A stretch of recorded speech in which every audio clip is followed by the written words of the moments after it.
Ele detestava babás. Tinha demitido mais de 200 sem a menor hesitação, sem culpa, sem explicação longa. Uma palavra sua e a funcionária estava fora da mansão antes do fim do dia. 200 e tantas mulheres que passaram por aquela casa como sombras descartáveis, substituídas uma após a outra com a mesma frieza com que ele trocava pneus de carro blindado. Até a noite em que chegou tarde demais em casa e encontrou a nova babá no jardim, prestes a arremessar um vaso de barro na cabeça dele porque achou que ele era um assaltante. E foi exatamente ali, naquele jardim escuro, com sangue escorrendo pela sobrancelha e uma mulher pequena tremendo de coragem embaixo do seu corpo, que tudo começou. Você está no canal Destino da Máfia, onde o perigo beija o romance de frente e as histórias que ninguém acredita que são possíveis acontecem toda noite. Antes de continuar, já deixa o like aqui, se inscreve no canal e comenta embaixo de qual cidade você está ouvindo essa história agora. Me diz também uma coisa. Você acreditaria que o amor pode nascer exatamente no momento em que tudo parecia perdido? Vinícius Cardoso voltou para casa no meio da madrugada carregando nos ombros o peso de um império construído sobre silêncio e sangue. A reunião tinha sido longa, brutal e desgastante, como quase tudo na sua vida nos últimos 6 anos. 6 anos de decisões que outros homens não teriam coragem de tomar, de acordos selados em quartos sem janela, de noites que começavam com tensão e terminavam com consequências que ele preferia não nomear nem para si mesmo. O terno de linho escuro, antes impecável quando havia saído de casa pela manhã, estava amassado nas mangas e no colarinho. A gravata de seda havia sido arrancada do pescoço ainda dentro do carro blindado, jogada no banco traseiro como uma corda que sufocava devagar, e lá ficara abandonada sobre o couro preto.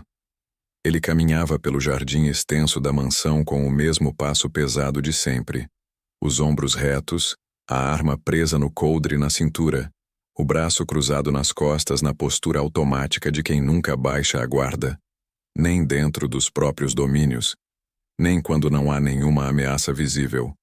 A guarda nunca baixava completamente. Nunca havia baixado, não desde o dia em que aprendeu, da pior forma possível, o custo de um momento de descuido. A brisa noturna cortava o ar úmido do jardim, fria o suficiente para fazer qualquer pessoa encolher os ombros. Mas Vinícius não a sentia. O corpo ainda vibrava com a adrenalina residual de uma negociação que havia terminado com 3 homens caídos, um acordo selado à força e a certeza de que pelo menos 2 famílias rivais dormiriam naquela noite pensando em como responder ao que havia acontecido. Ele só queria 2 dedos de uísque envelhecido e o esquecimento temporário que o sono trazia. Aquele intervalo de algumas horas em que o mundo parava de cobrar e o peso ficava do lado de fora, pelo menos até o amanhecer. A nova babá havia sido contratada 3 dias antes, selecionada com rigor e critério pela sua governanta, uma senhora de cabelos brancos e expressão fechada, que trabalhava na mansão havia mais de 20 anos e que havia aprendido, com o tempo, a não fazer perguntas sobre certas coisas. Vinícius ainda não havia visto a nova funcionária e honestamente não tinha nenhum interesse em mudar isso. Para ele, babás eram peças do mecanismo doméstico, figuras funcionais e substituíveis que mantinham a rotina da filha enquanto ele mantinha o mundo perigoso longe dela. Nada mais do que isso. Nunca mais do que isso. Era por esse motivo que já havia dispensado mais de 200, porque assim que qualquer uma delas começava a ser mais do que uma peça funcional, assim que começava a parecer uma presença de verdade, ele a mandava embora. Era mais seguro assim, para todos. Elisa Torres estava naquela casa havia exatamente 3 dias. Tempo suficiente apenas para aprender os horários rígidos da rotina, decorar o caminho entre os corredores escuros, entender quais portas podiam ser abertas e quais era melhor nem olhar, e amar com uma intensidade que a surpreendia uma criança que naquele momento dormia no andar de cima, com a inocência absoluta que o pai lutava tanto para preservar. A mansão era imponente, fria e silenciosa de um jeito que pesava. Um contraste brutal com a vida agitada e barulhenta que Elisa havia deixado para trás no bairro da Lapa, onde todo mundo se conhecia pelo nome, Pelo apelido e pela história, onde as janelas ficavam abertas à tarde e o som de uma casa invadia a outra sem cerimônia. Ali dentro o silêncio era diferente. Era o tipo de silêncio que não descansa. Quando o celular vibrou no bolso do avental naquela noite, o coração dela gelou antes mesmo de ver o nome na tela. Era a vizinha da sua mãe. Uma mulher de 60 anos que só ligava em duas situações, para dizer que estava tudo bem ou para dizer que não estava. E ninguém liga às 2 da madrugada para dizer que está tudo bem. Elisa sabia disso. O coração já sabia antes que os olhos lessem o nome. Como a filhinha de Vinícius já dormia profundamente, abraçada a um coelho de pelúcia desgastado pelo uso e pelo afeto, Elisa saiu em silêncio para o jardim lateral para atender, evitando que qualquer som da conversa perturbasse o sono da criança. Fechou a porta de correr com cuidado. Respirou fundo uma vez antes de aceitar a ligação. A notícia chegou como um soco no estômago que rouba o ar e deixa a pessoa curvada sem conseguir se endireitar. A mãe havia tido uma crise grave. Pressão altíssima, tontura, queda. Estava internada numa cidade a 4 horas de distância sozinha, porque não havia mais ninguém. Elisa era a única pessoa. Elisa era sempre a única pessoa. Ela ouviu cada palavra sentindo o ar fugir dos pulmões, como se alguém estivesse apertando o peito por dentro, as lágrimas começando a escorrer quentes pelo rosto pálido antes mesmo que ela percebesse que estava chorando. Falou baixo, com a voz controlada na medida do possível, tentando ser forte como sempre havia sido, porque a fraqueza era um luxo que a vida nunca lhe permitiu. Não desde os 17 anos, não desde que assumiu responsabilidades que não eram suas de carregar, mas que ela carregou de qualquer forma porque era isso, ou ninguém carregaria. Ao desligar, ela ficou parada por um momento no jardim, olhando para a lua encoberta por nuvens espessas e baixas que não deixavam passar nenhuma luz. Sentiu-se pequena, não do jeito ruim de sempre, mas de um jeito novo, mais denso, mais assustador. Pequena diante da imensidão daquele jardim bem cuidado que custava mais para manter do que ela ganhava em 6 meses. Pequena diante dos problemas que não paravam de crescer enquanto ela tentava resolver um de cada vez. Respirou fundo 3 vezes, limpou o rosto com as costas das mãos, ajeitou o avental e se virou para entrar. Precisava voltar ao posto. A menina podia acordar. Aquela criança era sua responsabilidade, e Elisa Torres não abandonava responsabilidades.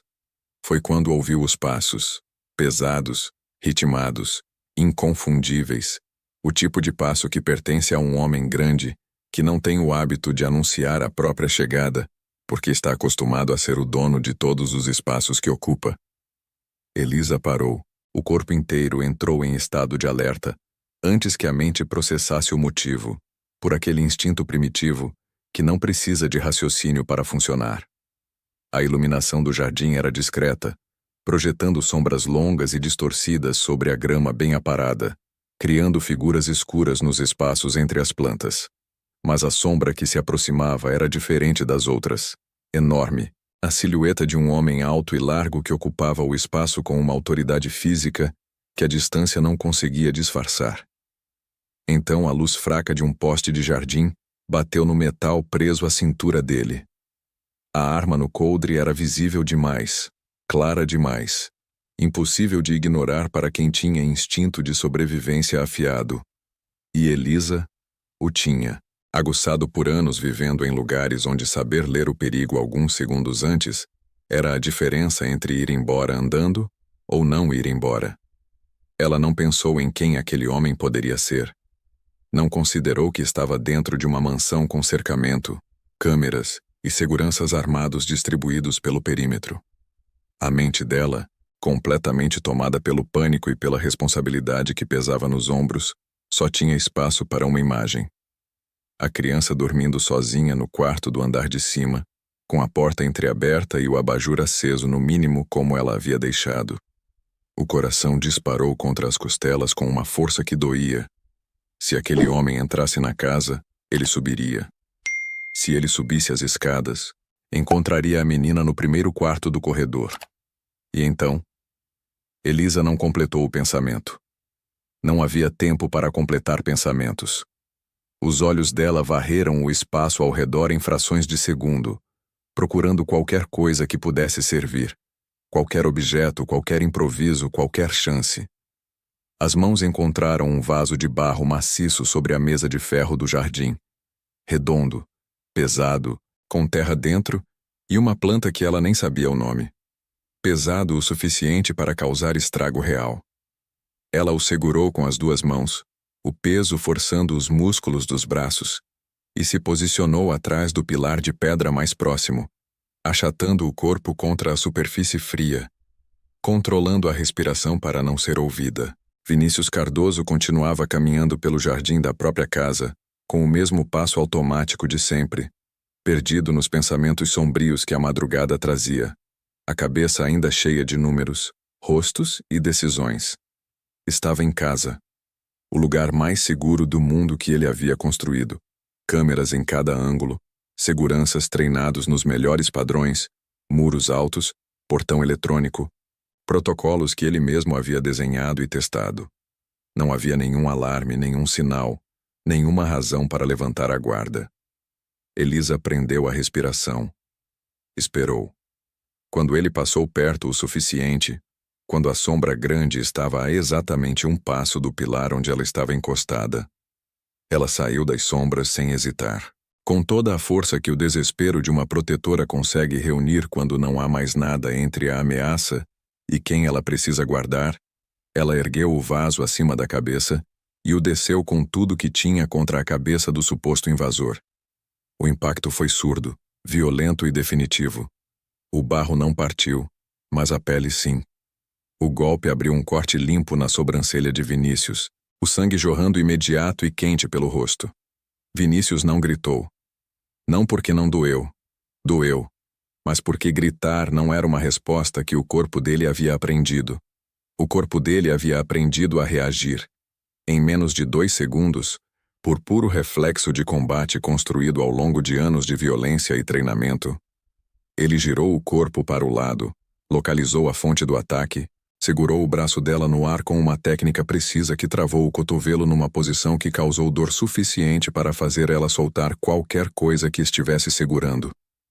O vaso caiu na grama com um baque surdo. No movimento seguinte, ainda no reflexo, ele a derrubou na grama e usou o peso do próprio corpo para imobilizá-la. O joelho pressionando com firmeza controlada, a mão livre levantada e pronta. Os olhos dos dois se encontraram a poucos centímetros de distância. A respiração dele era pesada e ritmada, cheirando a tabaco caro e perigo, e a madrugada toda que havia passado em salas fechadas. O sangue quente escorria pela sobrancelha dele, pingando no rosto dela, misturando-se com as lágrimas de pavor que já corriam pelas têmporas. Elisa via a morte nos olhos escuros e frios que a encaravam. Via com uma clareza que não deixava margem para dúvida. E mesmo assim, mesmo com tudo aquilo, as palavras que saíram da garganta dela não foram um pedido por ela mesma. Não, por favor. A voz saiu estrangulada, os olhos fechando com força. Não sobe. Pode fazer o que quiser comigo. Me mata, mas não chega perto da criança. Bloco 2. O som de botas pesadas batendo no cascalho preencheu o ar de repente, rasgando o silêncio do jardim como um alarme disparado em câmera lenta. Os seguranças da mansão surgiram das sombras em questão de segundos. 4, 5 homens materializando do escuro como se sempre tivessem estado ali, esperando apenas o sinal, lanternas cortando a noite em feixes brancos e cegos que varriam cada canto do jardim, armas erguidas e destravadas. Os dedos com a tensão de quem está pronto para apertar o gatilho sem hesitar. Senhor! Um deles gritou, a voz alta e tensa como arame farpado no limite de romper, o olhar fixo na figura que estava sobre o chefe tentando identificar a ameaça. Mas Vinícius Cardoso não se moveu. Permaneceu exatamente onde estava. O peso do próprio corpo ainda distribuído sobre ela, os joelhos afundando levemente na grama úmida da madrugada. As palavras dela ainda ecoavam com uma clareza perturbadora dentro da sua cabeça, repetindo-se como se o som não quisesse dissipar.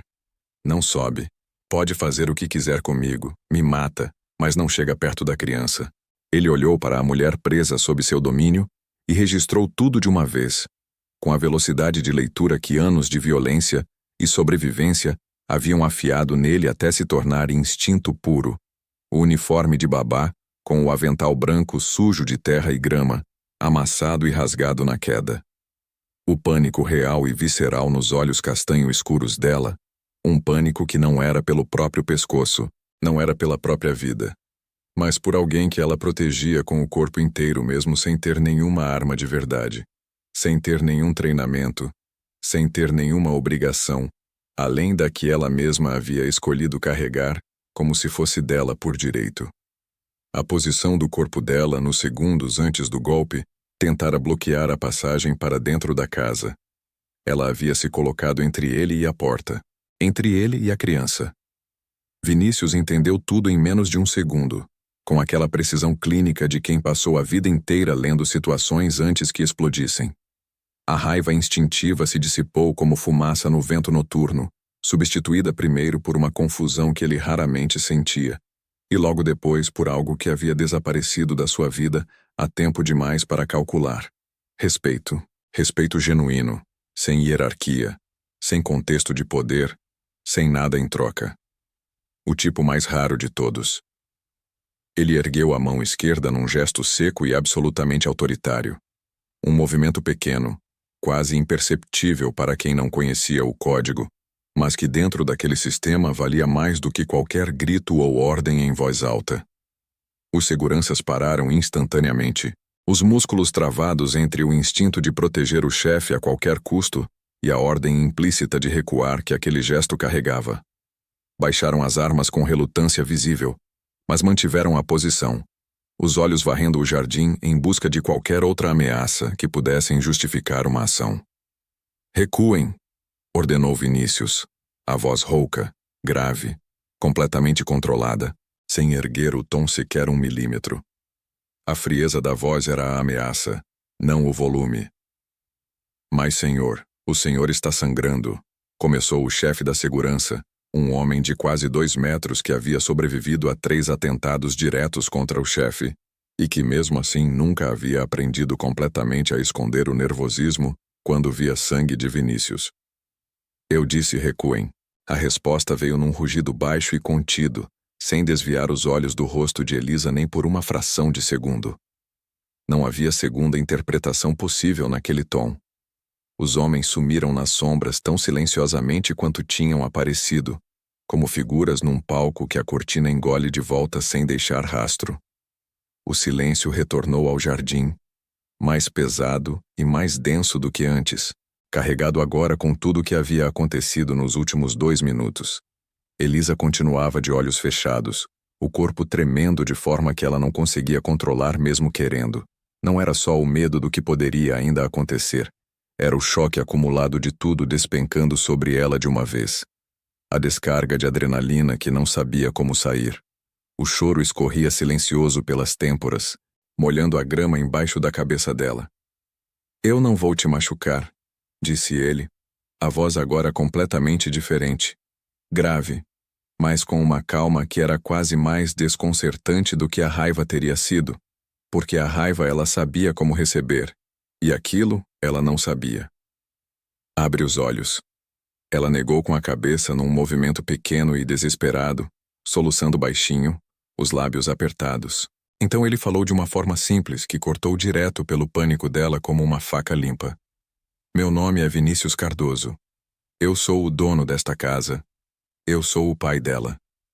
O nome caiu sobre Elisa como uma descarga elétrica que percorre cada nervo do corpo ao mesmo tempo sem avisar. A realidade que o pânico havia distorcido se alinhou de forma brutal, imediata e completamente avassaladora. O patrão, o homem cujo nome ela havia ouvido na entrevista, dito em voz baixa e com um cuidado específico pela governanta de cabelos brancos. O homem que pagava o seu salário.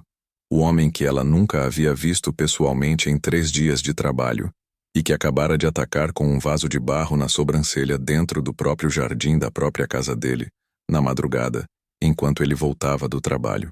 Elisa abriu os olhos devagar, muito devagar. o terror dando lugar a uma vergonha avassaladora que foi muito pior do que o medo.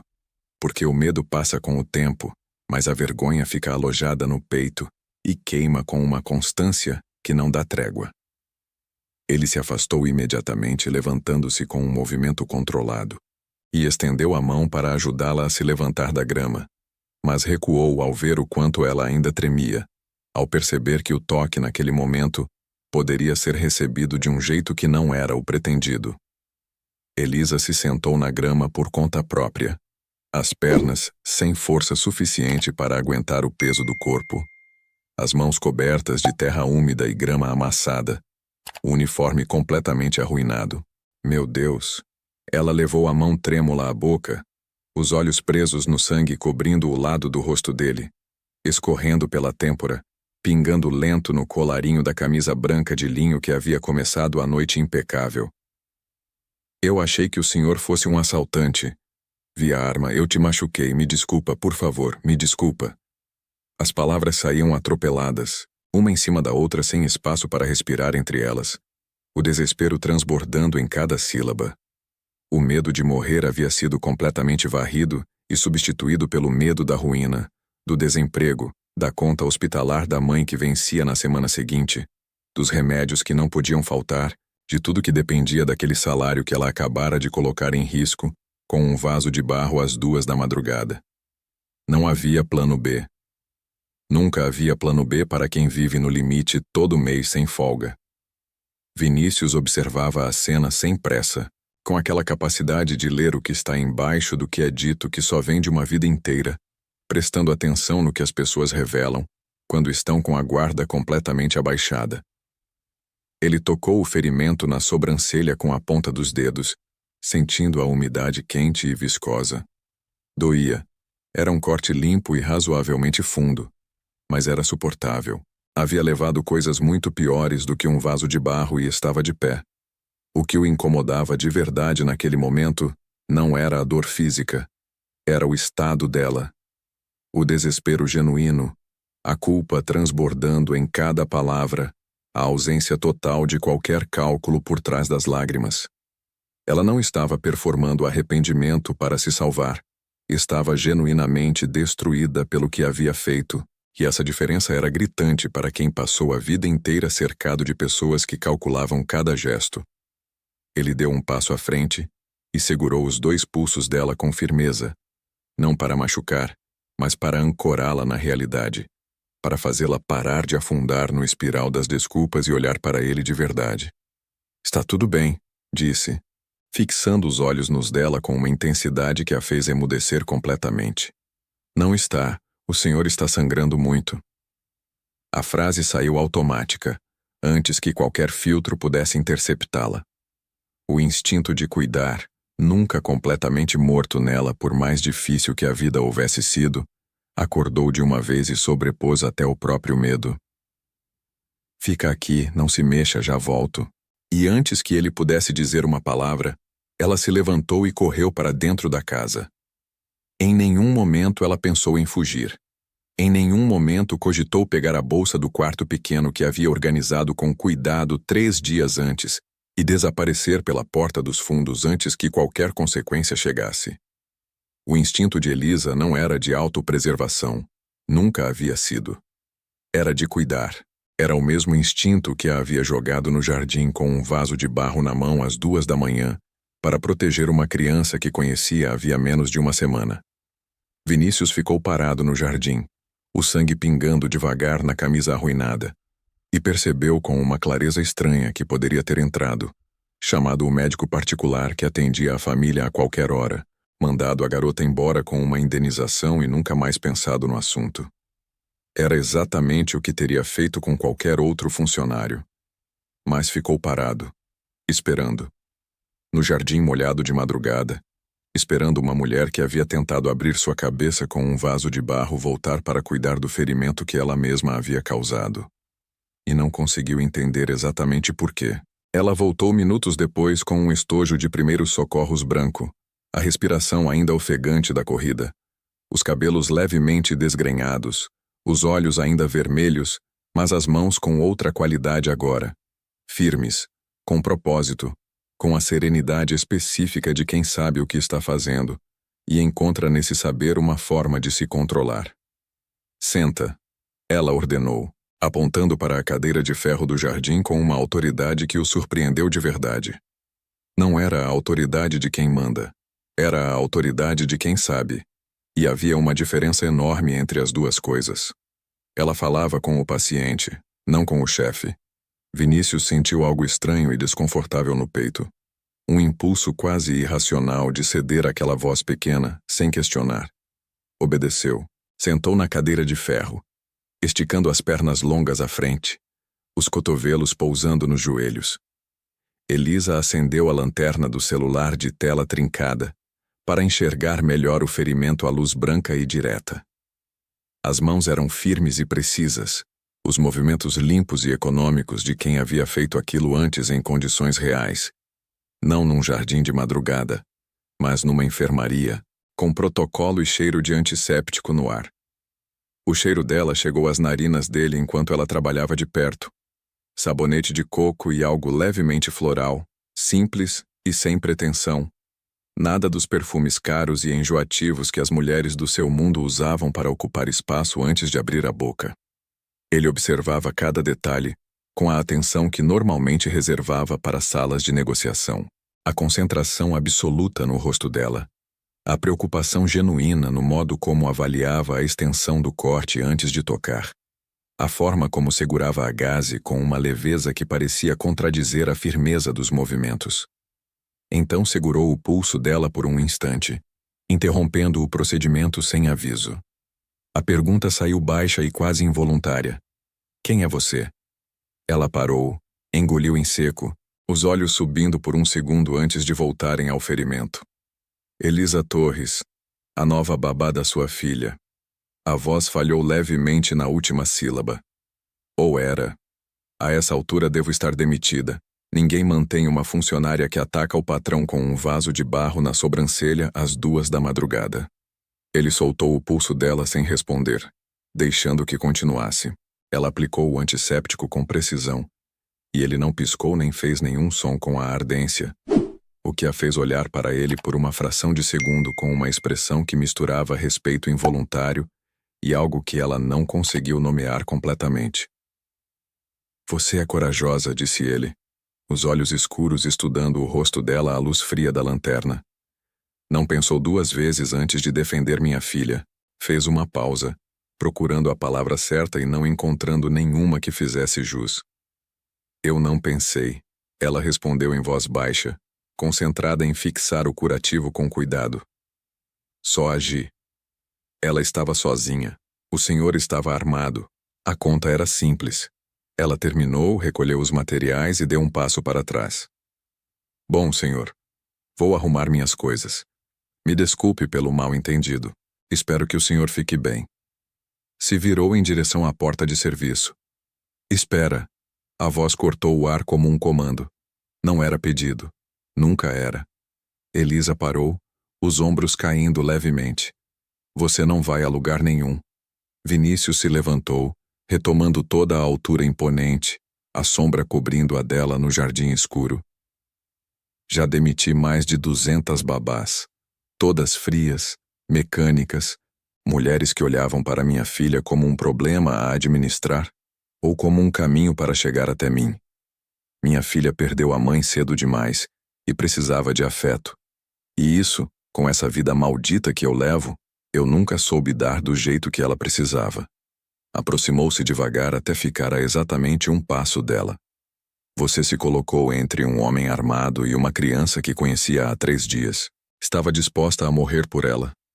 Não perguntou quem eu era. Não hesitou. Os olhos dele escureceram de uma forma que não era ameaça. Era algo muito mais denso e muito mais perigoso do que ameaça. Boa noite, Elisa Torres.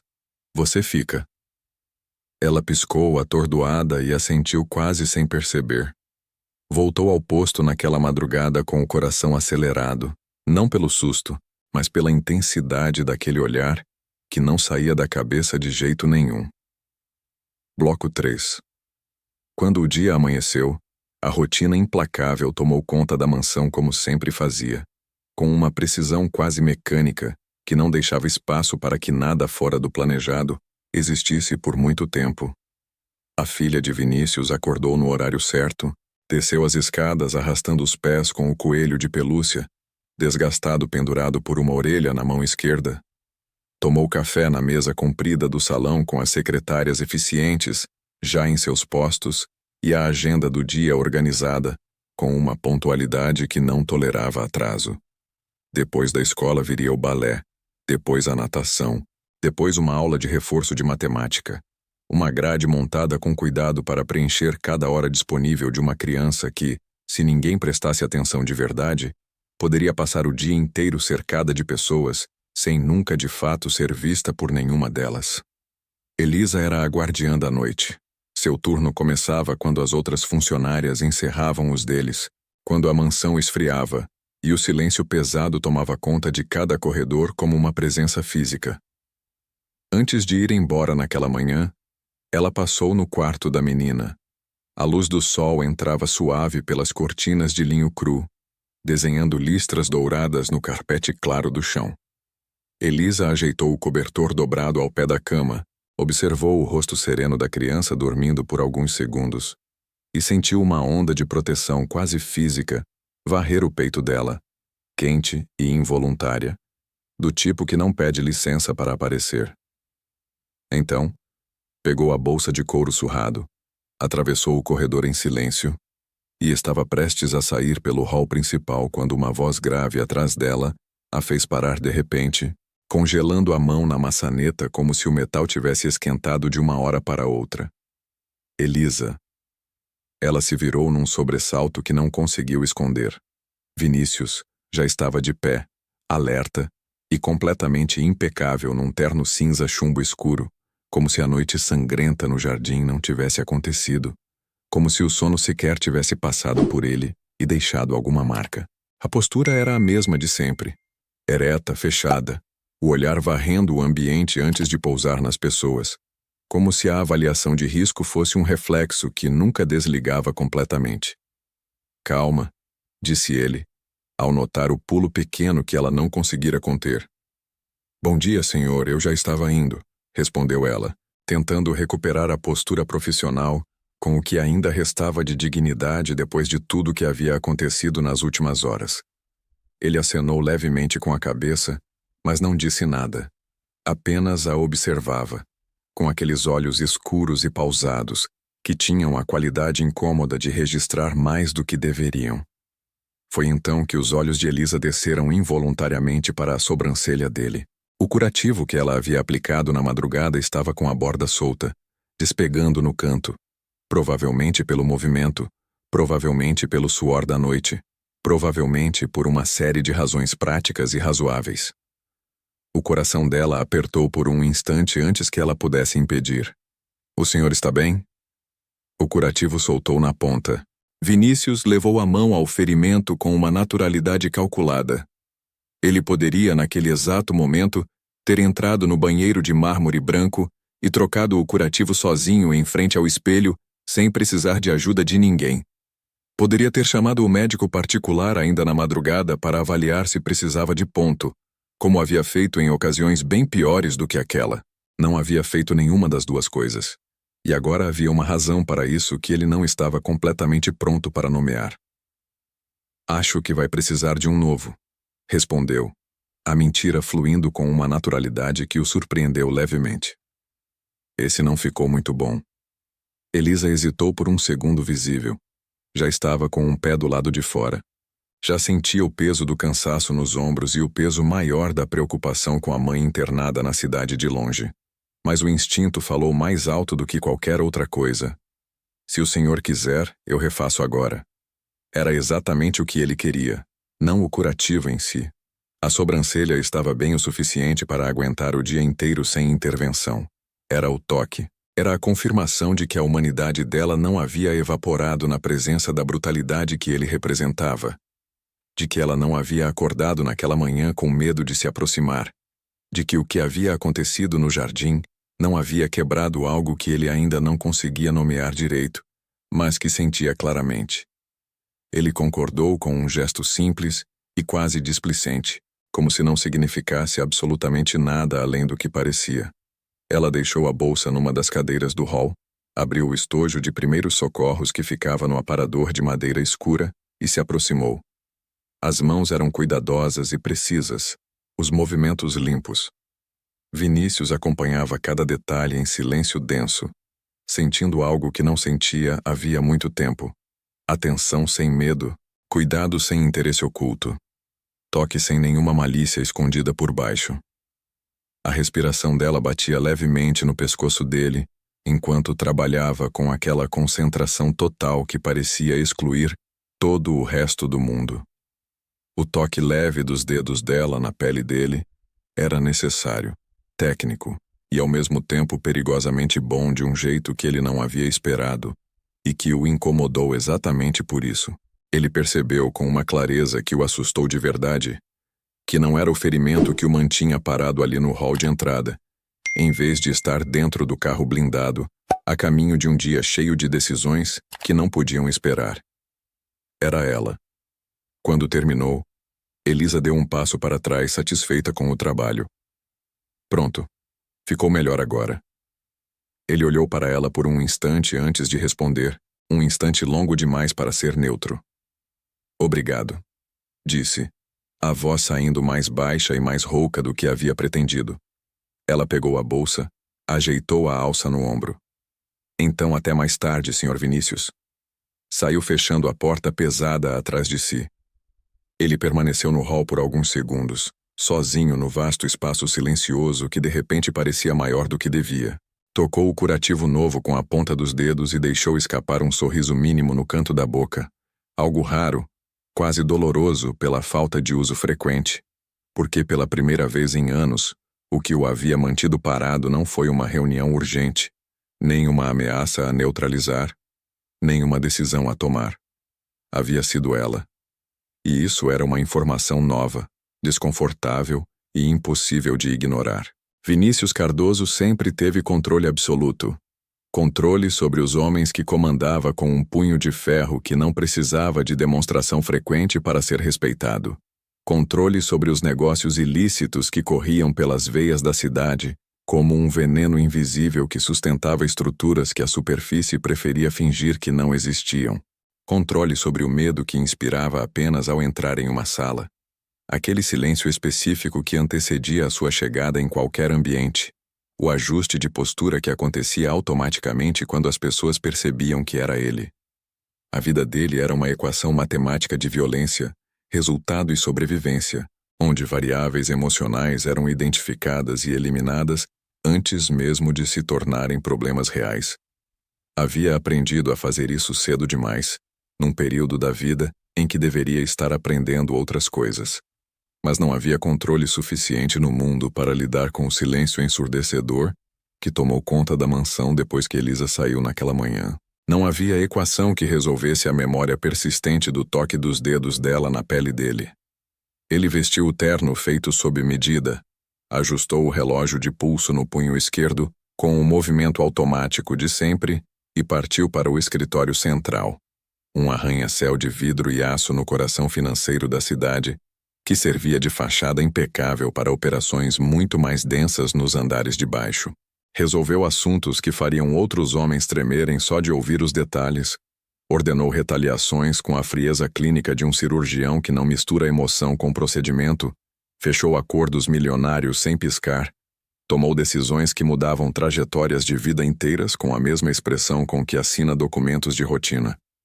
E ainda assim, em algum lugar abaixo de tudo isso, algo estava fundamentalmente fora do lugar, como um instrumento levemente desafinado numa orquestra grande, que a maioria das pessoas não nota, mas que quem tem o ouvido treinado não consegue ignorar.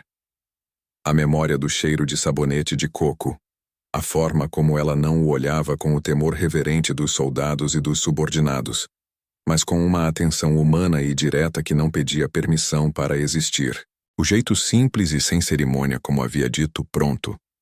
Como se estivesse cuidando de um homem comum, de um pai qualquer, que havia tropeçado no jardim, e não do homem mais temido da cidade. Durante a reunião da tarde, com o ar condicionado mantendo a sala gelada, e os números do trimestre projetados na parede em gráficos que representavam fortunas, um dos seus assessores financeiros errou uma informação simples no relatório de movimentação de ativos. O tipo de erro básico que não deveria acontecer num relatório que passava por 3 revisões antes de chegar àquela mesa. Vinícius o encarou. O silêncio na sala durou tempo demais para ser confortável. O assessor começou a suar visivelmente, os dedos nervosos tamborilando sem querer sobre a mesa de madeira escura, antes de se imobilizarem quando ele percebeu o que estava fazendo. "Refaça", ordenou Vinícius, a voz baixa e completamente controlada, vibrando com uma ameaça que não precisava de volume para pesar sobre todo mundo naquela sala ao mesmo tempo. O assessor recolheu os papéis com movimentos desajeitados pelo nervosismo, derrubando uma caneta no processo. O som fino do objeto batendo no piso de porcelanato ecoou no silêncio como um estalo seco e definitivo. Vinícius fechou os olhos por um breve momento. Meio segundo, não mais. A cabeça dele não estava nos lucros do trimestre. Não estava nos gráficos projetados na parede. Não estava nas decisões que aquela reunião precisava produzir. Estava nos olhos castanho escuros de Elisa, na forma como havia franzido levemente a testa, ao avaliar o ferimento com aquela concentração total, no jeito específico como havia dito pronto, com uma satisfação simples e genuína, como se o trabalho bem feito fosse recompensa suficiente em si mesmo, independente de qualquer audiência. Ele percebeu, com uma onda de raiva contida que fechou os próprios punhos por baixo da mesa, sem que ninguém ao redor notasse, que havia feito algo imperdoável para alguém na sua posição. Havia desejado ser vulnerável. Havia ficado parado num jardim de madrugada, esperando por uma mulher que voltasse para cuidar dele. Havia obedecido quando ela disse, "Senta", com aquela voz pequena e autoritária. Havia ficado no hall de entrada mais tempo do que precisava, e sabia o motivo. E isso era perigoso. Extremamente perigoso, de um jeito que nenhuma ameaça externa havia sido nos últimos anos. Desejo carnal se controla, se reconhece, se administra, se resolve com a frieza de quem entende que é apenas biologia. Vínculo emocional não. Vínculo emocional cria raízes, e raízes derrubam muralhas que levaram anos para construir. Vinícius sabia isso melhor do que qualquer um que estivesse naquela sala, porque havia sido exatamente uma raiz que os inimigos dele cortaram anos atrás, e a cicatriz daquilo ainda não havia fechado de verdade. Como poderia um homem construído para a guerra sobreviver a um inimigo que não ataca com armas, mas com afeto? A pergunta ficou suspensa na sala gelada enquanto o assessor reescrevia os números com mãos trêmulas, e Vinícius não encontrou uma resposta que o satisfizesse. Bloco 4. Naquela noite, Elisa voltou à mansão no horário exato, sem atraso, sem aviso, sem a menor sinalização de que qualquer coisa havia mudado na sua postura profissional. A porta principal se abriu e, antes que ela pudesse dar 2 passos dentro do hall de entrada, a filha de Vinícius veio correndo na sua direção com os passinhos pequenos ecoando alto no mármore frio, o cabelo ainda molhado do banho da tarde, o coelho de pelúcia desgastado balançando na mão. Os braços finos da criança se fecharam ao redor da cintura de Elisa, com uma força desproporcional ao tamanho do corpo. A força específica de quem tem medo de que a pessoa suma se não segurar com tudo que tem. "Você voltou", disse a menina, o rosto erguido, o sorriso largo e luminoso iluminando cada traço do rosto pequeno. Era um sorriso que Vinícius, parado na entrada do escritório com um copo de uísque enrolado na mão, não via com aquela clareza e com aquela espontaneidade havia meses, talvez mais do que meses, se fosse completamente honesto consigo mesmo naquele instante. Elisa se abaixou imediatamente, ficando na exata altura dos olhos da criança, ignorando a formalidade do ambiente ao redor como se aquelas paredes caras e aquele mármore importado não existissem. "Eu prometi que voltava", ela sussurrou, acariciando o rosto da menina com uma ternura que não precisava ser aprendida nem ensaiada. Era natural nela da forma mais simples e mais real possível, como respirar, como o coração bater. Vinícius observava tudo da soleira da porta, o copo parado a meio caminho entre a mesa e a boca. A filha dele não se agarrava a ninguém daquele jeito desde que a mãe havia morrido. Com aquela entrega total, sem reserva, sem o medo de ser decepcionada que a perda havia plantado nela como uma semente amarga que crescia devagar por dentro. Ver aquilo era simultaneamente doloroso e aliviante, as duas coisas ao mesmo tempo sem que uma cancelasse a outra. A dor vinha da culpa de não ter conseguido ser suficiente, de não ter sabido como preencher aquele espaço com as próprias mãos. O alívio vinha de ver a criança viva de um jeito que ele não sabia mais provocar nela, e que havia começado a achar que talvez nunca mais voltasse. Durante o banho naquela noite, a voz da menina ecoou animada pelo corredor, cheia de histórias sobre o dia, sobre a aula de balé, sobre uma briga pequena com uma coleguinha que já havia sido resolvida e perdoada antes do almoço. Elisa respondia com paciência e presença total, a voz suave e constante misturada ao som da água correndo. Havia algo naquele som específico, naquelas duas vozes sobrepostas, na risada pequena que saiu de repente por algum motivo que Vinícius não ouviu, que fazia o peito dele pesar de um jeito diferente de tudo que conhecia. Antes de continuar, preciso parar aqui por um segundo e te fazer uma pergunta que combina muito com essa história. O destino da máfia está cheio de histórias como essa, de pessoas que se encontram nos lugares mais improváveis do mundo, em situações que ninguém planejou e que mudam tudo. Se você está aqui agora ouvindo essa história, você já sabe do que estou falando. Então, se você ainda não está inscrito no canal, inscreve agora. É de graça, é rápido, e você não vai querer perder o que está por vir. E me conta nos comentários. Você já protegeu alguém que mal conhecia? Já se colocou na frente de uma situação difícil por alguém que não era obrigado a defender? Quero muito ler a sua história aqui embaixo. Agora vamos continuar, porque essa história está longe de terminar. Mais tarde, já deitada na cama grande demais para o corpo pequeno, a menina segurou a mão de Elisa com uma firmeza que ia além do gesto físico. A luz do abajur de cerâmica pintada à mão criava sombras suaves e alaranjadas nas paredes do quarto, transformando o ambiente num lugar que parecia protegido do resto do mundo. "Você vai embora amanhã?" perguntou a criança, os olhos pesados de sono, mas resistindo com uma teimosia específica. A teimosia de quem já aprendeu muito cedo que o sono pode trazer mudanças que não foram combinadas. Elisa engoliu em seco antes de responder. Ela sabia que Vinícius estava no corredor. Sentia a presença dele como uma alteração sutil na pressão do ar, densa e silenciosa, inevitável como a gravidade. "Vou", respondeu ela com honestidade direta, porque a menina merecia honestidade acima de qualquer outra coisa. "Mas volto à noite. Sempre volto." A criança assentiu, os olhos já semicerrados de cansaço, mas apertou os dedos de Elisa com uma força que fez as pontas ficarem brancas.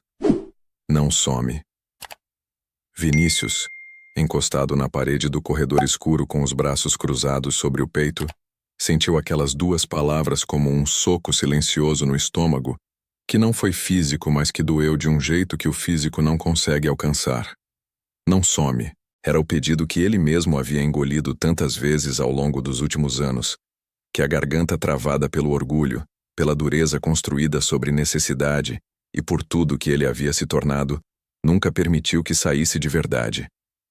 Depois que a respiração da filha se tornou regular e profunda, Elisa saiu do quarto fechando a porta com um cuidado milimétrico que não deixou barulho nenhum para trás. Vinícius a esperava no corredor, os braços ainda cruzados, a postura fechada como sempre, mas os olhos com uma expressão diferente da habitual, menos fria, mais pesada, carregada com algo que ele ainda não havia decidido o que fazer. "Ela se apegou a você", disse ele diretamente, sem rodeios, sem construção, como sempre falava quando havia algo a dizer. Elisa parou genuinamente surpresa por encontrá-lo tão próximo naquele corredor estreito e mal iluminado. Crianças sentem quando alguém está presente de verdade. Ela respondeu sem pensar, a honestidade escapando antes que qualquer filtro profissional pudesse interceptá-la. Ele a encarou por alguns segundos, os olhos escuros varrendo o rosto dela com uma atenção que era difícil de sustentar, sem desviar o olhar. E você está? Não era uma pergunta. Era uma constatação, uma acusação e um agradecimento comprimidos numa frase curta de 3 palavras, entregues com a voz rouca de quem não está acostumado a dizer o que sente de forma direta, e que mesmo assim, não conseguiu deixar de dizer. Naquela noite, ao sair, Elisa se virou para a porta fechada do quarto da menina no corredor escuro e sussurrou uma despedida pequena que ninguém mais ouviria além de si mesma. Vinícius, que havia voltado para o escritório, percebeu algo que não podia mais ignorar com a mesma facilidade de antes. Algo que revirava as entranhas com uma insistência que nenhuma reunião, nenhuma decisão urgente e nenhuma quantidade de uísque havia conseguido silenciar completamente ao longo daquele dia. Elisa não estava apenas cuidando da filha dele com competência e dedicação. Ela estava ocupando um espaço naquela casa e naquelas 2 vidas. Na vida da criança, e ele precisava ser honesto consigo mesmo na sua também, que ele nunca havia conseguido preencher com dinheiro, com segurança armada, com brinquedos caros ou com qualquer outra coisa que o dinheiro pode comprar, mas que não resolve o que é essencial. E isso o colocava diante do maior conflito da sua existência adulta. Manter a distância calculada, que garantia a sobrevivência de todos ao redor, ou permitir que 2 pessoas atravessassem as defesas que havia levado anos construindo, ao mesmo tempo, sem que ele pudesse controlar o ritmo disso. A manhã seguinte amanheceu cinzenta, carregada e chuvosa, com aquele tipo de chuva que não decide entre parar e aumentar e fica num limbo constante que molha tudo sem fazer barulho. O céu parecia feito de chumbo derretido, baixo e pesado sobre a cidade. Elisa estava pronta para ir embora, a bolsa no ombro, parada na porta principal da mansão, olhando as cortinas densas de água caindo no jardim que ela havia atravessado na madrugada, com um vaso de barro nas mãos. Não tinha trazido guarda-chuva, não havia chovido quando ela havia chegado, e o turno da noite não costumava pedir previsão do tempo. O vento úmido entrava pela fresta da porta e a fez cruzar os braços sobre o peito. Pegou o celular de tela trincada e tentou chamar um transporte por aplicativo. O círculo de busca girava na tela sem resultado, os minutos passando enquanto nenhum motorista aceitava a corrida naquele tempo de chuva grossa e trânsito lento. Ela suspirou, frustrada, calculando mentalmente quanto tempo levaria até o ponto de ônibus mais próximo se fosse a pé debaixo da chuva. Algum problema? A voz veio de trás, grave e profunda, preenchendo o hall de entrada com a mesma qualidade inconfundível de sempre. Elisa se virou num sobressalto que já começava a se tornar um reflexo condicionado perto dele. Vinícius estava ali, de terno escuro, o relógio de pulso ajustado, o rosto com a expressão fechada e controlada da manhã de trabalho. Bom dia, senhor. Não, nenhum problema. Só estou tentando chamar um carro para ir para casa. Mas com essa chuva os motoristas estão todos recusando. Ele olhou para a tela do celular dela por 2 segundos. Registrou a simplicidade do aparelho, a tela com a rachadura que atravessava o canto, o aplicativo girando sem resposta. E então disse com uma naturalidade tão completa que a surpreendeu. Eu te levo. Elisa arregalou os olhos, a boca se abrindo levemente. Não, eu não posso aceitar isso, senhor. É totalmente fora de mão e o senhor deve ter compromissos que... Ele não aceitou a réplica, não processou os argumentos, não considerou a recusa como uma possibilidade real. Vamos.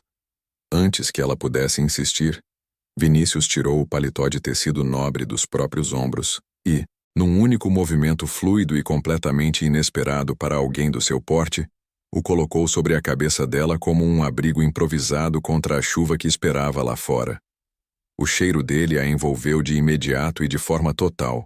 Madeira, tabaco caro e algo inconfundivelmente masculino que não havia saído do tecido e que ela não conseguiu ignorar da forma prática e profissional que teria sido mais conveniente para todos.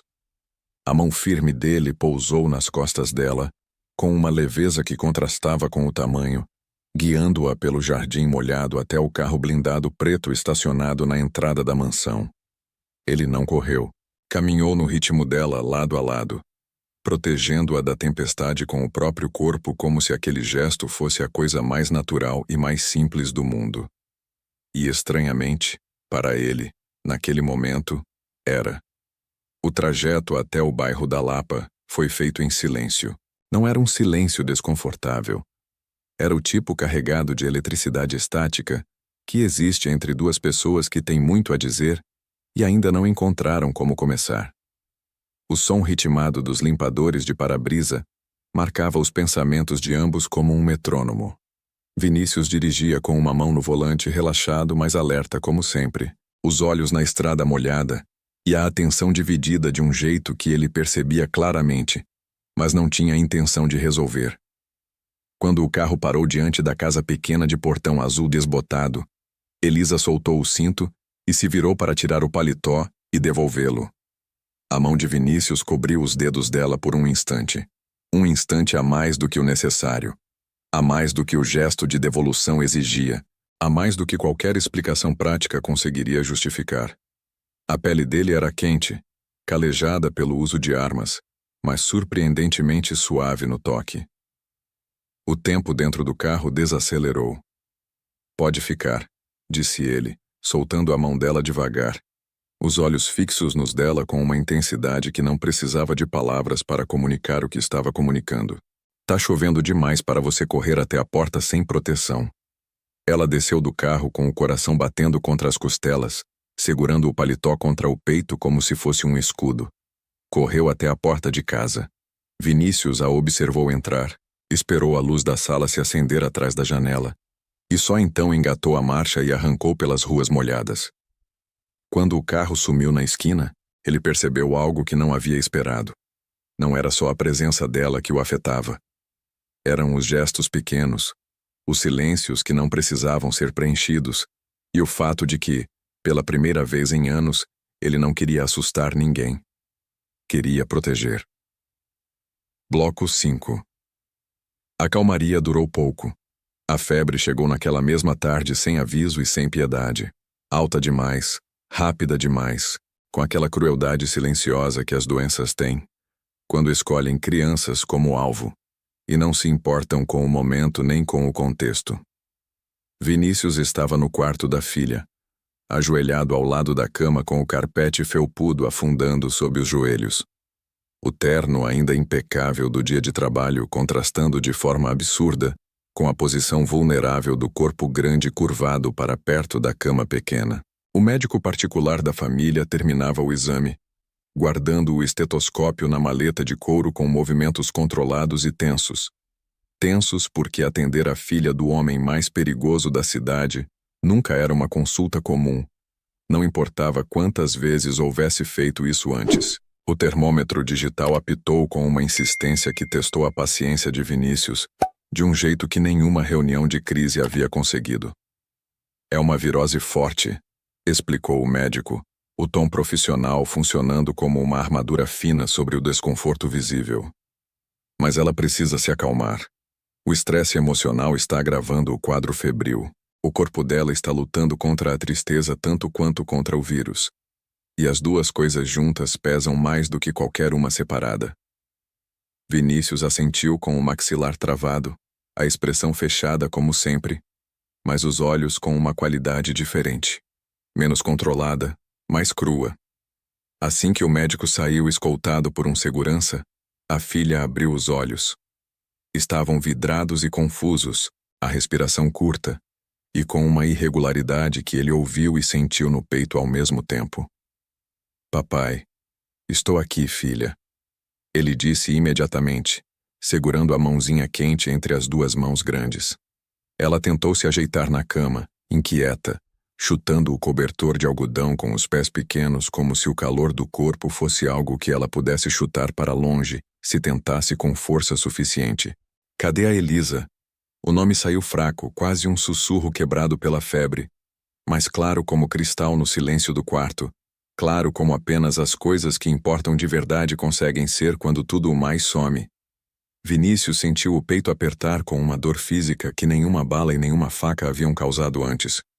Porque era o tipo de dor que não tem localização precisa e não tem remédio óbvio. A Elisa não está de turno agora, meu amor. Ela vem à noite. Os olhinhos febris se encheram de lágrimas grossas que rolaram pelas bochechas rosadas de calor, sem que a menina fizesse nenhum esforço para contê-las. Eu quero a Elisa. E começou a chorar. Não era birra calculada para conseguir algo. Não era o choro de cansaço que as crianças usam quando estão no limite do dia. Era um choro desesperado, profundo, de quem sente uma dor que nenhum remédio alcança. De quem já aprendeu da pior forma possível que as pessoas que ficam são raras e que as promessas podem não ser cumpridas mesmo quando são feitas com toda a intenção do mundo. A febre subiu mais um pouco com o esforço do choro, o calor irradiando do corpo pequeno em ondas que Vinícius sentia na mão que segurava a dela. Ele tentou de tudo. Falou baixo, com a voz mais suave que conseguiu encontrar. Uma voz que usava muito pouco, que precisava procurar dentro de si com um esforço consciente. Contou histórias inventadas na hora, histórias sem coerência que iam numa direção e mudavam no meio sem explicação, mas que ele continuava construindo porque era tudo que tinha para oferecer naquele momento. Prometeu presentes que ela nem havia pedido, brinquedos, passeios, coisas que o dinheiro compra com facilidade e que ele sabia, enquanto prometia, que não eram o que ela precisava. Cantou uma canção de ninar antiga, desafinado e rouco, com a letra saindo em pedaços porque não lembrava metade das palavras, algo que não havia feito desde que a esposa havia morrido, e que saiu da garganta com um esforço quase físico, como arrancar algo que estava colado por dentro há muito tempo. Nada funcionava. O choro aumentava, o rosto da menina ficando mais vermelho, o calor subindo. Vinícius sentiu a impotência pousar sobre ele com um peso específico que não conhecia. O homem que controlava facções inteiras, que movia fortunas e decidia destinos, que entrava em salas e mudava o ar só com a presença, não conseguia controlar a temperatura do corpo da própria filha. Não conseguia ser o suficiente para ela da única forma que importava. Até que parou. Fechou os olhos por 3 segundos. Respirou fundo de um jeito que ninguém ao redor estava acostumado a ver, e tomou uma decisão que nenhum dos seus homens teria esperado dele, que nenhum protocolo de segurança recomendava, que o lado racional da sua cabeça estava apresentando objeções, enquanto o resto já havia decidido. Veste um casaco, disse a filha, firme mas suave, pegando-a no colo junto com o cobertor de algodão, a criança se aninhando contra o peito dele com a confiança total e incondicional que só as crianças conseguem ter. Minutos depois, Vinícius dirigia pelas ruas molhadas da cidade, ignorando os limites de velocidade e os semáforos vermelhos com a mesma naturalidade de sempre. Mas desta vez não havia negociação urgente no destino.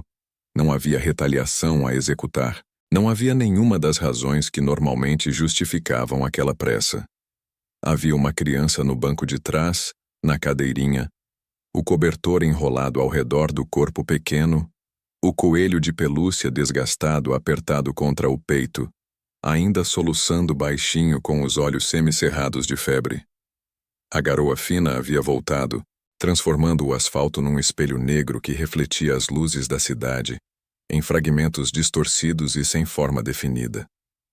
Quando o carro parou diante da casa pequena de portão azul desbotado, que ele havia deixado menos de 12 horas antes, com o paletó nas mãos dela, o coração de Vinícius batia mais forte do que em qualquer negociação de reféns que havia conduzido. Ele não esperou os seguranças. Desceu, pegou a filha no colo com o cobertor envolto ao redor, protegendo-a da garoa com o próprio corpo, e tocou a campainha. Elisa abriu a porta em poucos segundos, de moletom cinza escuro, os cabelos presos num coque frouxo e completamente informal, pantufas xadrez nos pés. E mesmo assim, naquele contexto completamente improvável, era a imagem mais humana e mais acolhedora que ele havia visto em muito tempo. Sr. Vinícius, aconteceu alguma coisa? Ela perguntou, os olhos varrendo o rosto dele e descendo para o volume nos braços, para o cobertor, para o formato pequeno da criança dentro dele. Ele se abaixou levemente, revelando o rosto da filha entre as dobras do tecido. A menina abriu os olhos ao perceber o cheiro de Elisa, ao ouvir a voz dela, e estendeu os braços na direção da babá com uma urgência que dispensava qualquer explicação. Elisa, eu tava com saudade. Elisa não pensou em protocolos, em hierarquia, em horário de turno ou em qualquer outra estrutura que separava o profissional do humano. Apenas pegou a criança no colo, puxou-a para o calor do abraço com uma naturalidade que não precisava de permissão nem de convite. Ei, meu amor, eu estou aqui. Tô aqui. A menina se acalmou quase que imediatamente, encostando a cabeça febril no ombro de Elisa, com um suspiro longo e profundo. O suspiro de quem finalmente chegou ao lugar onde pode soltar o peso que estava carregando, sem ter nome para ele. A respiração, antes irregular e chiada, começou a encontrar devagar um ritmo mais tranquilo e mais fundo. Vinícius observava a cena parado na soleira da porta, a garoa fina molhando os ombros do terno escuro sem que ele fizesse nenhum movimento para entrar ou para se proteger. A febre parecia menos violenta agora, o corpo da criança relaxando gradualmente no colo de Elisa, com aquela entrega que ele não conseguia provocar. Desculpa aparecer assim, disse ele, a voz mais rouca do que pretendia. Mas ela só pediu você. Eu tentei de tudo. Eu não sabia mais o que fazer. Elisa olhou para ele por cima da cabeça da criança, e Vinícius viu nos olhos dela uma expressão que o desarmou de um jeito que nenhuma arma teria conseguido. Não havia julgamento, não havia surpresa calculada, não havia nenhuma avaliação sobre o que aquela cena significava ou o que ela poderia fazer com essa informação. Havia compreensão, real, direta, sem condição. Entre, Sr. Vinícius, vamos cuidar dela. A casa de Elisa era o oposto absoluto da mansão em cada detalhe que existia. Pequena, com móveis simples e visivelmente desgastados pelo uso honesto de muitos anos, tudo no lugar, com um cuidado extremo que revelava muito sobre quem morava ali e sobre como essa pessoa havia aprendido a tratar bem o pouco que tinha.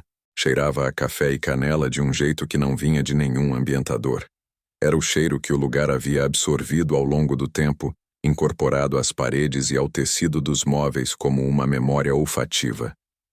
Vinícius entrou em silêncio, sentindo-se gigante e desajeitado naquele espaço acolhedor de um jeito que não havia sentido em lugar nenhum havia anos, como se o tamanho do mundo que carregava não coubesse naquelas paredes simples, sem que algo quebrasse. Elisa caminhou até o único quarto da casa e deitou a menina com uma delicadeza que cada movimento comunicava mais do que qualquer palavra. Ajeitou o travesseiro macio, cobriu-a com uma colcha de retalhos colorida feita à mão, com aquele tipo de paciência que só o tempo e a intenção conseguem produzir juntos. Foi até a cozinha e preparou um chá de ervas, movendo-se com eficiência silenciosa, sem perguntar se Vinícius queria algo, sem fazer cerimônia, sem tratar a situação como incomum quando toda a situação era completamente incomum. Vinícius ficou parado na soleira da porta do quarto, os braços cruzados sobre o peito, a arma no coldre pesando na cintura como um lembrete constante e desnecessário de quem ele era, contrastando de forma violenta e direta com a paz daquele espaço pequeno, com a luz morna do abajur antigo, com o cheiro de ervas vindo da cozinha.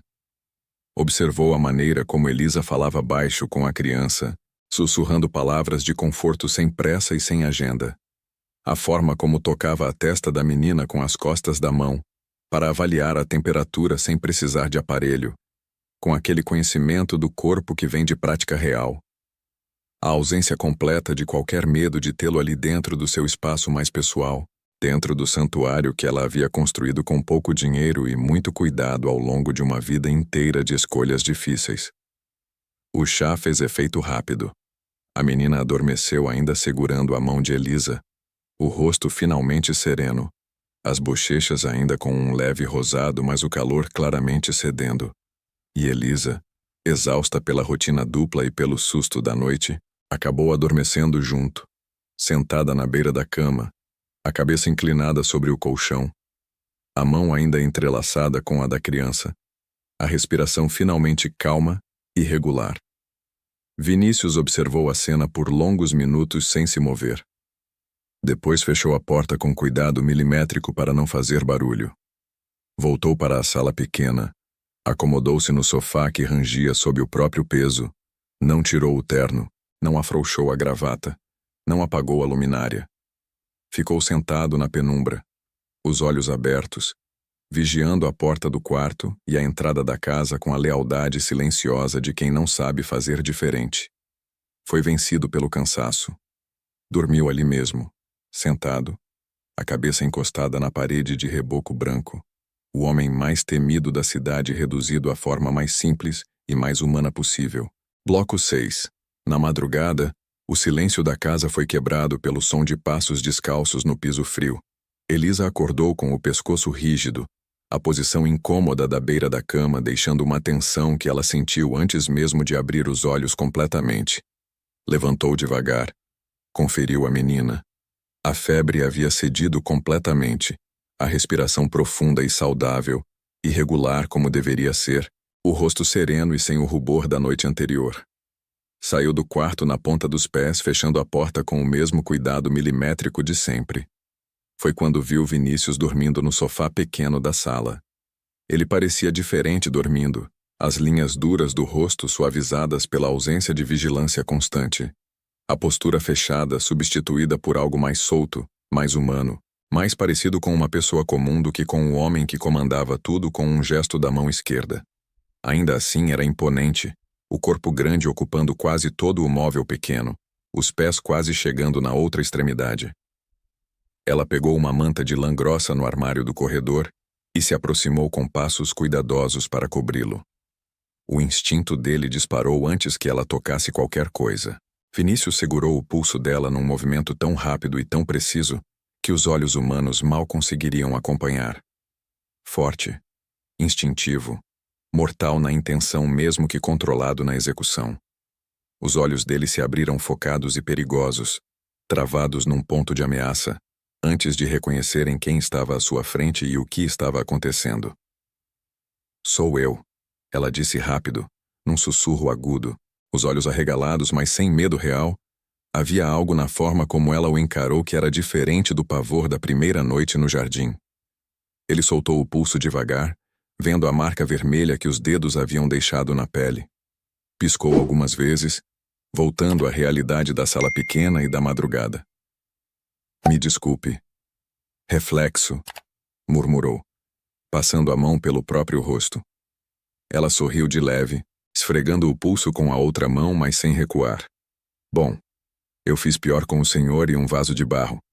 Ele deixou escapar um sorriso sonolento e raro, o tipo que só aparece quando a guarda baixa de verdade e não há nenhuma audiência para gerenciar. "Fez. E tenho a cicatriz para provar." Houve um silêncio confortável entre eles, preenchido apenas pelo som distante da chuva que diminuía lá fora e pelo farfalhar da manta que ela finalmente conseguiu colocar sobre ele, sem resistência. "Como ela está?" ele perguntou, a voz rouca de sono. "A febre passou completamente", respondeu Elisa, sentando-se na poltrona à frente dele. "Dormiu a noite toda. Acordou 2 vezes para beber água, mas ficou calma. Não chorou. Está dormindo como um anjo agora." Vinícius respirou fundo, soltando o ar que parecia preso nos pulmões havia horas. O tipo de ar que se prende quando a preocupação ocupa o espaço da respiração normal e que só é liberado quando a ameaça passa de verdade. O alívio foi visível de uma forma que ele raramente se permitia. Os ombros relaxaram, o maxilar se soltou, a rigidez que carregava no corpo como uma segunda pele cedeu por alguns minutos sem que ele tomasse a decisão consciente de deixar. Sentaram-se ali na penumbra da sala simples, e a conversa veio fácil, fluindo com uma naturalidade que nenhum dos dois havia esperado encontrar naquele contexto improvável. Ele perguntou da vida dela com uma curiosidade genuína, que ela percebeu imediatamente como diferente da atenção calculada que estava acostumada a receber. Das dívidas da mãe internada na cidade distante, do bairro da Lapa onde cada esquina tinha uma história e ninguém precisava de apresentação formal, dos motivos que a haviam feito abandonar a enfermagem no meio do curso Quando a vida não havia deixado outra escolha economicamente viável. Ela perguntou dele. Da filha, da esposa que foi cedo demais de um jeito que ele não conseguiu proteger mesmo com todo o poder que tinha. Do homem que o mundo temia e que estava ali naquele sofá pequeno, cansado e humano, e despido de toda a armadura que o dia exigia. A noite avançou sem que percebessem. Quando o silêncio voltou, não era o silêncio vazio de antes. Era preenchido por uma compreensão mútua que não precisava de explicação nem de nome. Algo havia começado naquela sala cheirando a café e canela, entre duas xícaras requentadas e confissões sussurradas que nenhum dos dois havia planejado fazer. A manhã rompeu a escuridão com uma luz cinzenta e tímida, entrando pelas frestas da janela da sala onde Vinícius havia passado a noite. Ele não estava habituado a sofás estreitos que rangiam a cada movimento, nem ao silêncio diferente de um bairro operário, onde o som dos pássaros madrugadores se misturava ao ruído distante de um caminhão de entrega e ao movimento das primeiras pessoas saindo para o trabalho antes do sol aparecer de verdade. Mas ao abrir os olhos e sentir o cheiro de café fresco sendo coado na cozinha pequena, ele experimentou algo que nenhuma das suas propriedades milionárias havia proporcionado nos últimos anos, com aquela simplicidade direta. Paz. Sem estratégia. Sem custo. Sem armadilha. Na cozinha, Elisa movia-se com a graça silenciosa de quem está acostumada a começar o dia sem fazer barulho. Cortava pão sobre uma tábua de madeira gasta, enquanto a água fervia no fogão antigo.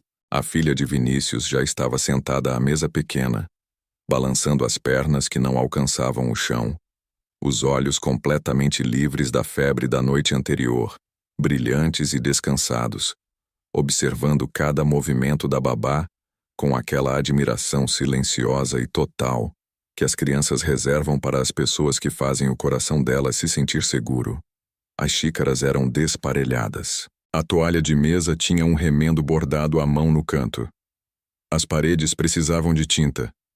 E para Vinícius, que observava tudo da soleira da porta, aquilo valia mais do que qualquer coisa servida em porcelana fina dentro da mansão fria.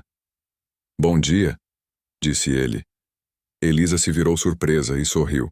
Um sorriso genuíno, sem cálculo, sem o temor que ele estava acostumado a encontrar nos rostos das pessoas ao redor. O café era simples e estava quente, e os três sentaram juntos àquela mesa bamba, como se fosse a coisa mais natural do mundo, como se aquilo fosse algo que acontecia todo dia, como se o homem mais temido da cidade coubesse perfeitamente num café da manhã, com xícaras desparelhadas e pão com manteiga. À tarde, enquanto se preparava para o turno da noite, o celular de Elisa tocou com um número que ela havia esperado havia semanas, com uma mistura de esperança e medo. A voz do outro lado era profissional e direta, uma recrutadora de uma clínica particular de prestígio, com uma proposta que Elisa havia mandado currículo meses atrás, quando a situação financeira havia chegado num ponto que não deixava luxo de escolha. A vaga era de enfermeira-chefe. O salário era 3 vezes o que recebia como babá. Convênio médico completo para ela e para a mãe, cobrindo os tratamentos que consumiam a maior parte do que ganhava todo mês. Horário fixo, sem madrugadas, sem mansões de chefe da máfia, sem homens armados no jardim às 2 da manhã. Era a resposta para cada oração que havia feito nos últimos 2 anos. Era a saída para as dívidas que sufocavam, para os remédios que não podiam faltar, para a mãe, que precisava de um cuidado que ela não conseguia pagar com o que tinha. Precisamos de uma resposta agora, senhorita Torres. A vaga é sua para começar amanhã de manhã. Elisa ficou sentada na beira da cama por um longo momento, olhando as contas de luz com o aviso de corte sobre a mesa de cabeceira, pensando nos remédios caros que precisavam ser renovados na semana seguinte. Era a escolha lógica. Era a única escolha que fazia sentido em qualquer análise fria e racional da situação. Mas então a imagem da menina veio. O abraço daquela manhã, os braços finos recusando soltar. O não some, sussurrado na escuridão do corredor. O olhar de Vinícius na cozinha pequena, humano e solitário, e completamente diferente de tudo que ele mostrava para o mundo lá fora. Se ela aceitasse, nunca mais veria aquela criança. A menina pensaria que foi abandonada de novo, que as promessas eram palavras vazias como todas as outras que havia recebido e não havia durado. O coração de Elisa doeu com uma dor física, localizada, impossível de ignorar. Ela respirou fundo, engoliu o nó que subia e firmou a voz no que restou de determinação. Agradeço a oportunidade, mas não vou aceitar a proposta. Tenho um compromisso que não posso quebrar. Do outro lado, houve um silêncio de surpresa genuína, seguido de um desligar seco. Elisa soltou o celular na cama, sentindo a tontura vertiginosa de ter escolhido o amor em vez da segurança, sabendo que havia feito a coisa certa e que a conta daquela escolha chegaria antes do fim do mês. À noite, quando chegou à mansão, a governanta a recebeu no hall com uma expressão indecifrável que Elisa já havia aprendido a ler como algo entre o neutro e o urgente. O Sr. Vinícius está no escritório. Pediu para chamá-la assim que chegasse. Elisa sentiu um frio na espinha subir devagar. Subiu as escadas, atravessou o corredor com o som dos próprios passos abafado pelos tapetes persas e parou diante da porta maciça de carvalho do escritório. Bateu 2 vezes. Entre. A voz era um comando baixo. Ela girou a maçaneta. Vinícius estava atrás da mesa grande de madeira escura, o terno do dia ainda impecável, um dossiê aberto à frente. Levantou os olhos quando ela entrou e a observou por um segundo antes de falar. Senta. Ela sentou na cadeira à frente da mesa, a bolsa no colo, as mãos juntas sobre o tecido. Ele fechou o dossiê com um movimento deliberado, virou-o levemente na direção dela e empurrou pela mesa. Elisa olhou para a capa. O nome da clínica era o mesmo que havia ligado aquela tarde. O logotipo era o mesmo. O número da recrutadora era o mesmo número que havia atendido.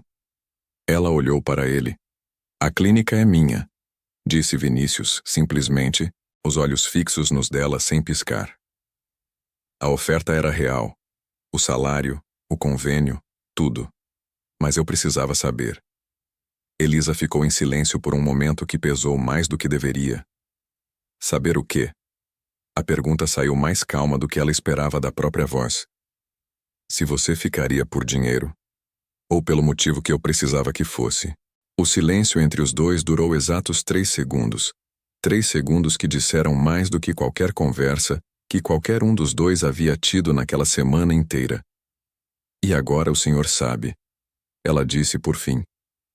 Ele assentiu uma vez, lento, com uma expressão que não era de vitória, mas de alívio. O mesmo tipo de alívio que havia solto os ombros dele naquela sala pequena de madrugada, quando a febre havia cedido. Havia algo ali que era mais antigo e mais fundamental do que qualquer acordo que ele havia fechado na vida. E os dois sentiram ao mesmo tempo, sem precisar dizer em voz alta, que o que havia começado no jardim naquela primeira noite havia acabado de encontrar o nome que ainda não tinha. Os dias que se seguiram mudaram o ritmo da mansão de um jeito que ninguém havia planejado e que ninguém conseguia mais fingir que não estava acontecendo. Elisa continuava chegando no horário, cumprindo a rotina com a mesma dedicação de sempre, mas havia algo diferente na forma como Vinícius a olhava, quando achava que ela não estava prestando atenção, que havia algo diferente na forma como ela desviava o olhar, quando percebia que ele estava olhando. A filha notava tudo com aquela clareza específica das crianças que não aprenderam ainda a fingir que não veem. Ela sorria para si mesma, quando os dois estavam no mesmo cômodo, com aquele sorriso pequeno e satisfeito de quem está vendo as peças de um quebra-cabeça se encaixando exatamente onde deveriam estar. Numa terça-feira comum, Elisa saiu mais cedo da mansão para resolver a situação da mãe. Papéis do hospital, transferência de tratamento, uma série de burocracias que exigiam presença física e paciência que ela estava treinada a ter. Pegou o ônibus da linha 412 no ponto habitual, sentou do lado da janela com a bolsa no colo, os fones de ouvido dentro, mas sem música, apenas o barulho da cidade passando lá fora. O ônibus havia percorrido metade do trajeto quando parou bruscamente no meio do tráfego. 2 homens entraram pelas 2 portas ao mesmo tempo E o que aconteceu nos segundos seguintes transformou uma terça-feira comum numa situação que Elisa reconheceu imediatamente e que o estômago dela reconheceu antes da mente. Não era um assalto comum. Era organizado, calculado, com uma intenção específica que ela percebeu quando um dos homens passou pelos outros passageiros direto até ela e disse seu nome em voz baixa. A notícia chegou à mansão antes que Elisa pudesse ligar para qualquer pessoa. Um dos seguranças de Vinícius, que fazia monitoramento de rotina, identificou o ônibus parado por tempo anormal numa câmera de tráfego e cruzou a informação com o horário de saída dela. Vinícius estava numa reunião quando o chefe da segurança entrou sem bater e disse 3 palavras. Ele se levantou da cadeira antes que a terceira palavra terminasse. A reunião encerrou sem encerramento. Os homens ao redor da mesa se entreolharam em silêncio, porque o tipo de urgência que fazia aquele homem específico se levantar assim só existia em 2 categorias de situação. E as 2 eram graves o suficiente para dispensar qualquer protocolo.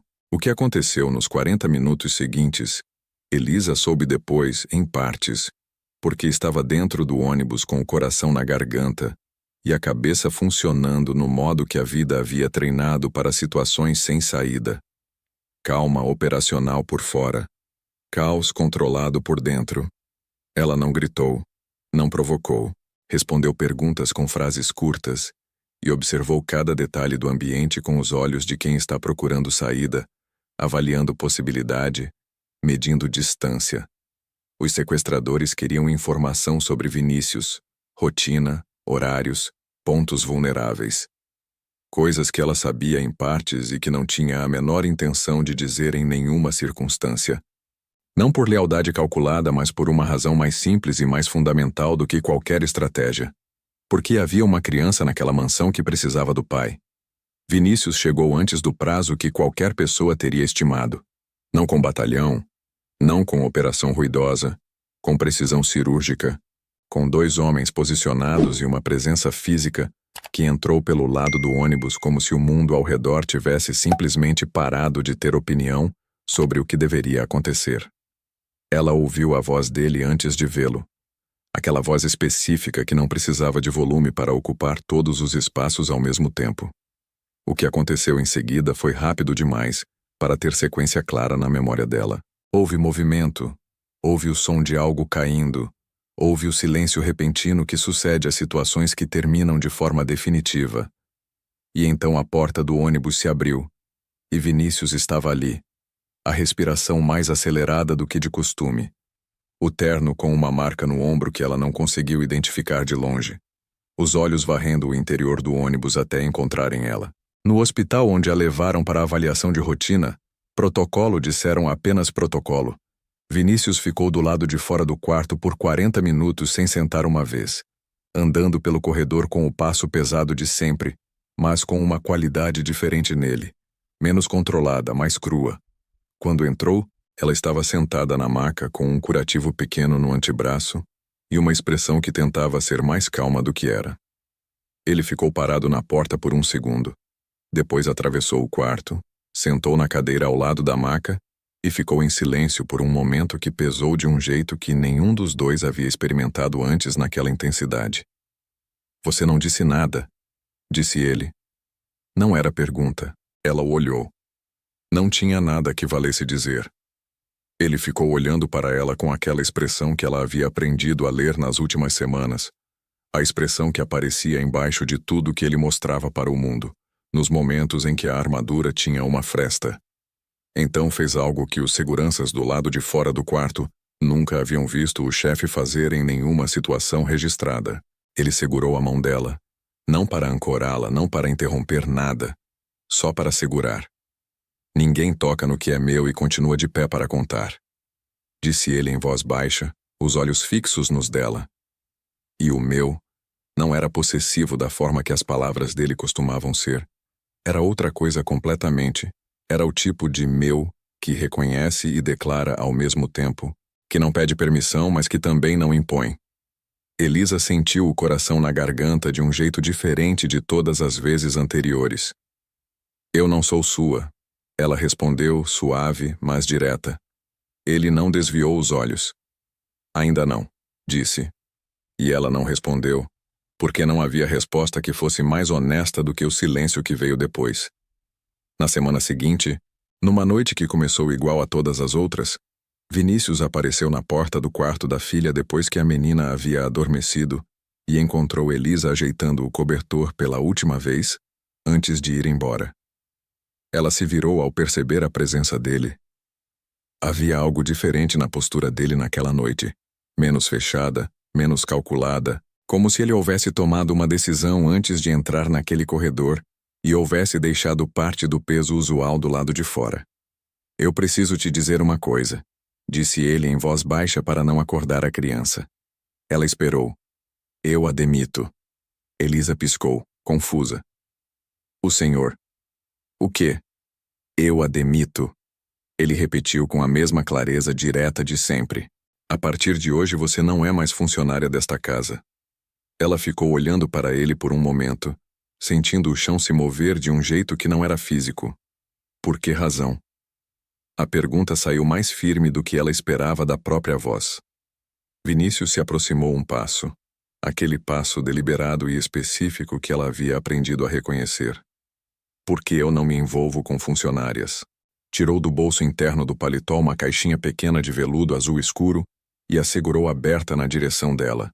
Dentro havia um anel, não excessivo, não ostensivo, mas absolutamente preciso, do tipo que foi escolhido para uma pessoa específica e não para uma vitrine.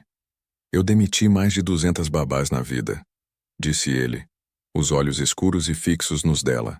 Você é a primeira que eu demito para pedir que fique para sempre, não como babá, como a mãe que minha filha já escolheu e como a mulher que eu não consigo mais imaginar não ter ao lado. Você fica, Elisa Torres, mas dessa vez por escolha sua. Elisa olhou para o anel. Olhou para ele. Olhou para a porta do quarto onde a filha dormia com o coelho de pelúcia e a colcha arrumada. Pensou na noite do jardim, no vaso de barro, no sangue na sobrancelha, nos curativos, no café da manhã com xícaras desparelhadas, no sofá que rangia, no não some sussurrado na escuridão. Pensou na proposta de emprego que havia recusado e no alívio que havia sentido ao desligar o telefone mesmo com as contas na mesa de cabeceira. Pensou em tudo que havia escolhido sem saber ainda o nome completo do que estava escolhendo. E então disse sim. Não em voz alta, não com lágrimas, não com drama. Disse com um aceno simples e com um sorriso pequeno que ele reconheceu imediatamente como o sorriso mais verdadeiro que havia recebido na vida inteira. Ele colocou o anel no dedo dela com as mesmas mãos que carregavam armas e fechavam acordos, e que naquela noite tremeram levemente. Só o suficiente para que ela percebesse e não dissesse nada. Essa história termina aqui, mas o que ela deixa não termina. Elisa não salvou Vinícius com amor de conto de fadas. Ela salvou com presença, com honestidade, com a coragem de aparecer de verdade num lugar onde todo mundo fingia. E Vinícius não se abriu porque alguém o forçou. Ele se abriu porque encontrou uma pessoa que não precisava que ele fosse invencível para ficar. O maior ato de coragem que existe não é segurar uma arma. É escolher ficar quando partir seria mais fácil. É prometer volto e cumprir. Toda noite. Mesmo quando ninguém está olhando. É se colocar entre o perigo e quem você ama, com um vaso de barro nas mãos se for preciso sem hesitar. Se essa história tocou em algo dentro de você, se você reconheceu nela alguma coisa que já viveu ou que ainda espera viver, então, você já sabe o que fazer. Se inscreve no canal Destino da Máfia agora, porque aqui toda a história tem a coragem de ir até o fim. Comenta aqui embaixo o que essa história te ensinou. Sobre amor, sobre proteção, sobre escolher ficar. Conta para a comunidade o que você levou dessa narrativa. Compartilha com alguém que precisa ouvir que o amor de verdade não tem medo de aparecer, não tem medo de curar e não tem medo de ficar. Até a próxima história. E você sabe onde me encontrar.